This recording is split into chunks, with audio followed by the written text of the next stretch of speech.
चलिए देखते हैं हमारे भाई साहब ने कौन कौन सी डाइयाँ तैयार कर दी हैं और उसको भेजने वाले भी हैं आज। तो आ जाओ टूल रूम फैमिली में, आपको बताता हूँ कौन कौन सी डाइयाँ बन चुके हैं, कौन कौन सी डाई हम यहाँ पे भेजने वाले हैं। सबसे जरूरी चीज़, आप इधर आइए, मैं आपको दिखाना चाहूँगा कि यहाँ पे देखो एंगल की डाई बन चुकी है और ये डाई अभी हम भेजने वाले हैं। जस्ट अब यहाँ देखेंगे पेटी है यहाँ पे रेडी हो चुका है। लेकिन उससे भी जरूरी बात यह है कि यार कि एंगल के बारे में मैंने ऑलरेडी आपके बारे में जानकारी शेयर किया था भाई कि हमने एंगल का टूल बनाया और इस तरीके से बनाया हुआ, लेकिन वो टूल और ये टूल में थोड़ा डिफरेंस है, थोड़ा समझना ज़्यादा जरूरी है भाई हमने क्या चीज़ बनाया, कैसे बनाया हुआ।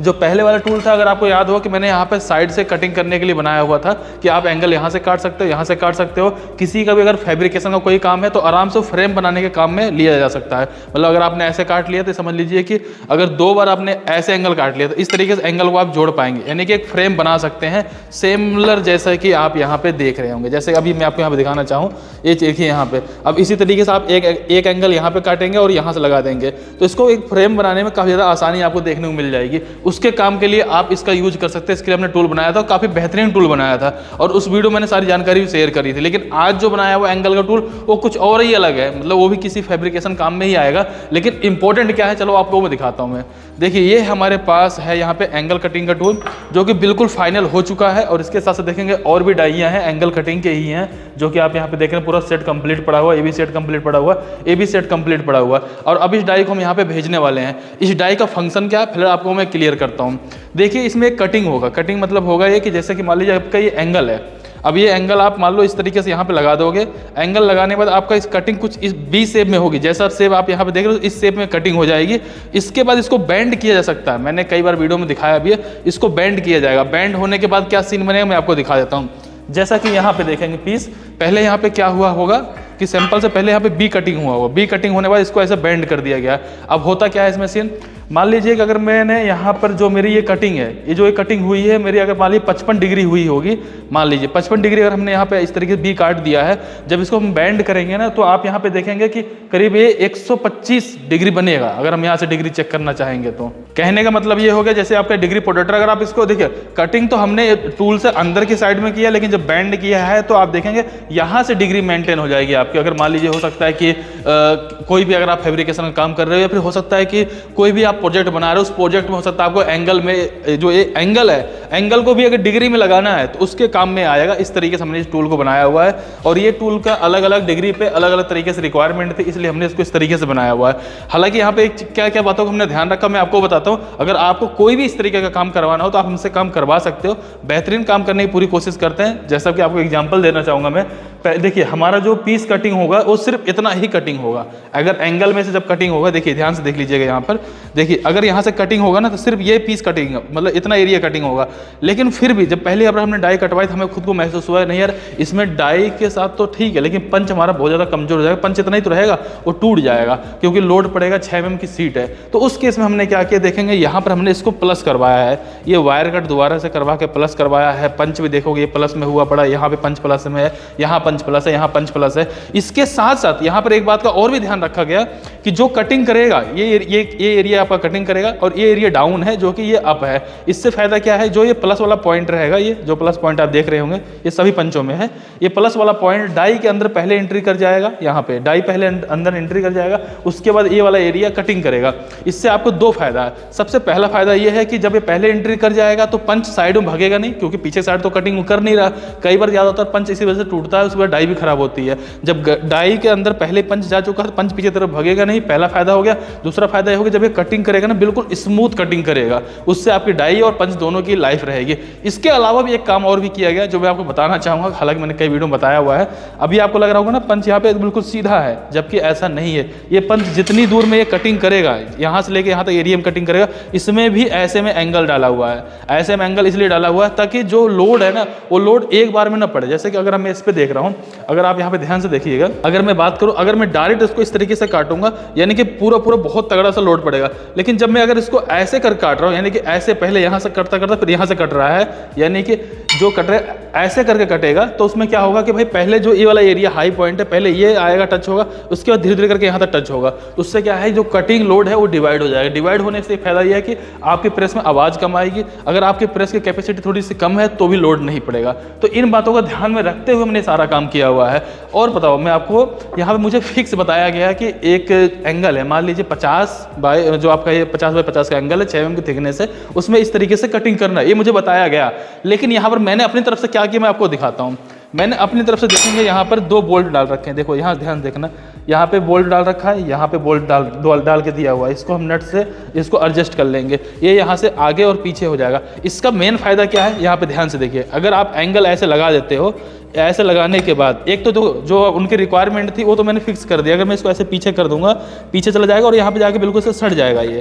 तो जो उनकी रिक्वायरमेंट है फुलफिल हो जाएगी। लेकिन अगर वो चाहें, कल को मान लीजिए अगर 50 की जहाँ पे अगर वो चाहते हैं 40 का एंगल चलाना है, 35 का चलाना है, तो इस बोल्ट को टाइट कर लेंगे। बोल्ट को टाइट करके अपने हिसाब से इसको एडजस्ट करके इसको बाहर भी निकाल सकते हैं। जितनी जरूरत होगी उतना ये बाहर निकाल लेंगे और इसके बाद इसके अंदर पंच चला जाएगा, उसको कटिंग कर लेंगे। ये हमने एडिशनल अपनी तरफ से दिया हुआ, जबकि उसके लिए हमें मेहनत ज़्यादा करनी पड़ी, क्योंकि यहाँ पे हमने कटिंग किया। कटिंग करने के बाद इस ब्लॉक को नीचे बैठाया हुआ है, तब जाकर हमने टूल फाइलर बनाकर दिया हुआ है। इसके अलावा कौन कौन सी बातों का ध्यान दिया, चलो मैं आपको थोड़ा सा क्लियर कर देता हूँ। यहाँ पे देखो यार, कोई जरूरी नहीं था यहाँ पे 5 बोल्ट लगाया जाए, 3 बोल्ट भी इनफ थे। 1 बोल्ट यहाँ, 1 बोल्ट यहाँ और 1 बोल्ट बीच में। 5 बोल्ट हमने इसलिए दिया हुआ क्योंकि गाइड है ना, जो पंच हमारा चल रहा है, पंच अगर यहाँ पे सेंटर में चलता है एक बात अलग थी, लेकिन जब एक साइड में चलेगा तो उस पर लोड पड़ता है। जब लोड पड़ता है इसलिए मैंने कहा गया चलो ठीक है 5 बोल्ट रहेगा। अगर कोई एक आध बोल्ट कभी मिस भी हो जाएगा तो डाई खोलने की जरूरत नहीं है, आराम से डाई को चलाया जा सकता है। एक फायदा। दूसरी बात यह है कि जो ये मटेरियल है, मटेरियल EN31 का है, जबकि लोग यहाँ पे MS का लगाता कभी हार्ड भी नहीं करवाते हैं, और यहाँ तक कि मैंने EN31 का लगा के इसको हार्ड भी करवाया हुआ है। तीसरी सबसे जरूरी बात यह कि जो आप ये एंगल है ना, इस एंगल को आप बार बार इसमें मारोगे, जो ये है ना स्टॉपर काम करेगा आपका, तो बार बार आप क्या करोगे, ऐसे करके इसमें लड़ाओगे। ये जाके इसमें जब बार बार लड़ेगा ना तो उसकी वजह से क्या होगा, यहाँ पे गड्ढा पड़ जाएगा। इसकी जगह पे हमने क्या कर रखा, MS की जगह पे हमने EN31 का मेटेरियल यूज कर रखा, ताकि वो लॉन्ग लास्टिक रहे और लंबे समय तक वो चलता रहे। इन बातों का ध्यान रखा। चलो ठीक है। इसके अलावा क्या ध्यान रखा, आप यहाँ पे ध्यान से देखो, ये हमने मोटी बेस प्लेट ले रखी। मोटी बेस प्लेट के अंदर इस डाई प्लेट को खाली करवा के इसके अंदर बैठाया रखा है कि देखो 6 mm की सीट है, लोड पड़ेगा, डाई फटने का डर रहता है, तो अभी भी ये पॉकेट के अंदर रहेगी तो समझ लो इसकी लाइफ दुगनी हो जाएगी। तो ये चीज़ें हम सोच के एक एक पॉइंटों को ध्यान में रख के सारे काम को हम करते हैं। ऐसा नहीं होता यार हमने थूक लगाने वाला कोई काम नहीं समझ में आता हमें। हम काम कम करते हैं लेकिन कोशिश करते हैं अच्छा काम करें। हम फैब्रिकेशन का काम ज़्यादा वैसा करने की इच्छा नहीं होती, लेकिन कुछ लोग जब बातचीत होते बताते हैं यार हम बहुत टाइम से काम कर रहे हैं लेकिन परेशान है, हमारी प्रॉब्लम सॉर्ट आउट नहीं हो रही है, तो हम सोचते हैं चलो ठीक है यार हम उनको ऐसा टूल बना के दें जिससे कि उनको टूल को देखे। अगर उनका टूल मतलब देखेंगे हाँ भाई कहाँ से टूल बनाया, यार अमर से बनवाया, टूल रूम फैमिली से बनवाया, उनके जरिए हमें किसी और से भी काम मिलेगा, एक फायदा। दूसरी फायदा यह है कि अगर मैंने उनका काम किया तो कम से उनके काम के जरिए मैं आपको जानकारी शेयर कर पा रहा हूँ, ये इतनी अच्छी बात है। एक आपको फॉर्मूला बता दिया भाई हम इस बातों का ध्यान में रख रहे हैं, अगर इसके अलावा अगर आप कोई और टूल बनाओगे तो इन चीज़ों को अप्लाई कर पाओगे, इसलिए मैं सारी जानकारी आपके साथ शेयर कर रहा हूँ। इसके साथ साथ जो यहाँ पे आपका साइड का स्टॉपर है, जैसे मान लीजिए अगर आप यहाँ पे कटिंग कर रहे हो, मैं चाहता था यहाँ पे बिल्कुल फिक्स स्टॉपर दे देता रिक्वायरमेंट के अकॉर्डिंग, लेकिन मैंने यहाँ पर इसको एडजस्टेबल दे रखा है। अगर आपको जरूरत पड़े तो आप यहाँ पे बोल्ट को लूज करोगे और इसको यहाँ पे आप पीछे कर सकते हो, कोई प्रॉब्लम वाली बात नहीं। इसको यहाँ पे पीछे कर सकते हो, इसको टाइट कर सकते हो, इसको भी यहाँ पे एडजस्ट कर सकते हो। यानी कि देखो हमारी कोशिश क्या रहती है कि देखो पैसा वही लगना होता है, अगर थोड़ी सी अगर हम मेहनत ज़्यादा कर लें हो सकता है कि उनके लिए सहूलियत ज़्यादा हो जाए, यही मेरी पूरी कोशिश रहती है। फिलहाल ये एंगल कटिंग का टूल है, इसमें मेन मकसद ये था कि अगर हम जो इंटरनली हम जो भी चीज़ कटिंग करें, इंटरनली हम मतलब जो भी कटिंग कर रहे हैं उसके हिसाब से आउटर जो होगा वो मेजरमेंट होना चाहिए। जैसे अगर बाहर से हमें 155 डिग्री चाहिए, 125 चाहिए, 135 चाहिए, उसके हिसाब से हमने यहाँ पे डाइयों को बना रखा है। और भी बहुत सारी चीज़ें जिनको हमने ध्यान में रखा हुआ, जैसा कि अगर मैं आपको एक पर्सनली बात और भी बता देता हूँ, चलो मैं बता ही देता हूँ, जब इतना बात हो रही है, जब हम लोग आपस में जुड़े हुए हैं। देखिए एक्चुअली मेरे को यहाँ पर ना 4 टूलों के लिए बोला गया था कि भाई 4 टूल आपको बनाने हैं, जबकि उन्होंने मुझे बताया कि क्वांटिटी कम है लेकिन 4 टूल बना दो। अगर मैं 4 टूल बनाता तो कॉस्टली बहुत ज़्यादा हो जाता। फिर पर्सनली मैंने उनको सलाह दिया कि एक काम हम ऐसा कर सकते हैं, एक मास्टर टूल हमने बना लिया है, उसके बाद ये क्या है कि पूरा सेट आप देख रहे होंगे ना, ये सेट खुल जाएगा और इसके अंदर जाके लग जाएगा, यानी डाई प्लेट आपका, ये पंच प्लेट और ये आपका गाइड प्लेट, ये सारी प्लेट सेटिंग उठ के इसके अंदर जाके लग जाएगी। इससे मेन फायदा क्या हुआ उनको कि उनका बेस का खर्चा बच गया, इसके बाद टॉप प्लेट का खर्चा बच गया, ये आपका प्लेयर का खर्चा बच गया, इस वाले ब्लॉक का खर्चा बच गया। जब भी उनको जरूरत पड़ेगी अपना ये सेट निकालेंगे और ये वाला सेट इसके अंदर डालेंगे, टाइट करेंगे और अपना काम कर लेंगे। इसी के हिसाब से ही हमने एक एक चीज़ बारीकी से ध्यान देते हुए सब बोल्टिंग कर रखी है। इसमें ऐसा नहीं है हमने बस यार थूक लगा दिया।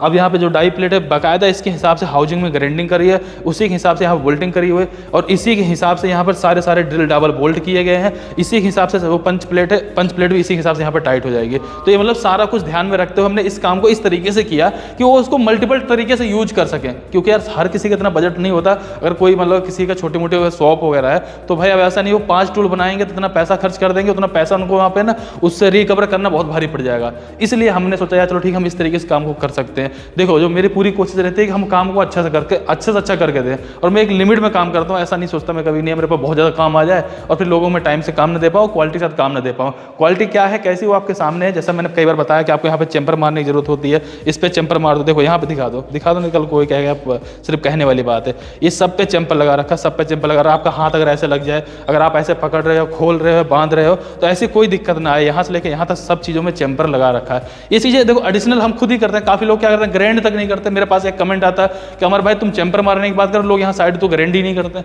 भाई वो उनकी मर्जी है, भाई वो ना करें, लेकिन भाई हम तो कोशिश करते हैं कि उन चीज़ों को ध्यान में रखें जो हमने 10 साल में एक्सपीरियंस लिया है। 10 साल में हमने देखा कि भाई कहाँ पे कौन सी गलती कर जिसकी वजह से ऑपरेटर परेशान हो रहे हैं। उन सब बातों को ध्यान में रखते हमने सारी चीज़ें यहाँ पे अप्लाई किया हुआ है। इस तरीके अगर आपको कोई भी काम करवाना आप हमसे कॉन्टैक्ट कर सकते हो। हम यहाँ पे हर तरह के टूल बना रहे हैं, ऐसा नहीं एंगल कटिंग का टूल बना रहे हैं, इसके अलावा बहुत तरह के हमने टूल बना रखे हैं। यहाँ तक अभी प्रोग्रेसिव टूल हमारे पास बनने वाला है जिसके बारे में अभी जानकारी आपको डिटेल में शेयर करूंगा कि भाई कितना मटेरियल किस तरीके से डिजाइन हो जाएगी, पूरी कंप्लीट जानकारी शेयर करूंगा। बस आपको इस चैनल को सब्सक्राइब करके रखना है और प्लीज कमेंट करके जरूर बताइएगा क्या आप उस वीडियो को वेट कर रहे हो जिसमें आपको पूरी जानकारी मैं शेयर करूंगा प्रोग्रेसिव टूल के बारे में। और इस वीडियो को लाइक करके चैनल जरूर सब्सक्राइब कर दीजिएगा।